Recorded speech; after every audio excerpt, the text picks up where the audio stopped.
होता संडे, पण मला लवकर उठून सर्व कामं लवकर करावे लागले. काल मी इडलीचं टाकलेलं होतं, ते छान थोडं फर्मेट झालं होतं. दुसऱ्या साईडला मी इथे चटणी पण करायला घेतली, कारण की संडे होता तरी मला लवकर पटापट कामं करावे लागली, कारण की मला जायचं होतं हवन कार्याला.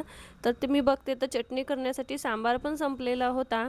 तर मी इथे अगोदर सांबार वगैरे बोलवून घेतला, चटणी रेडी केली. सोबतच इथे मी दूध पण मागवलेलं होतं. त्यानंतर मी इथे एक साईडला दूध पण तापवायला ठेवलं होतं आणि चहा पण करायला ठेवला. म्हटलं चला पहिले आपण चहा वगैरे सर्व घेऊन घेऊ, मग नाश्त्याला लागू.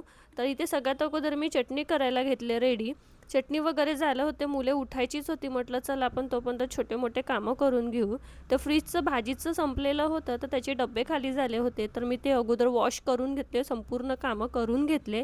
त्यानंतर डोसा करायला घेतला, कारण की तोपर्यंत मुलं उठले पण होते आणि त्यांना भूक पण लागली होती. तर सर्वात अगोदर मी इथे डोसे करायला घेतले. मी नेहमी डोसे लोखंडाच्या ताव्यावरच करते आणि ह्या ताव्यावर खरंच खूप असा क्रिस्पी डोसा तयार होते. तुम्ही पण करून बघा, खरंच खूप छान होते आणि मी नेहमी लोखंडाच्या ताव्यावरच डोसा तयार करते.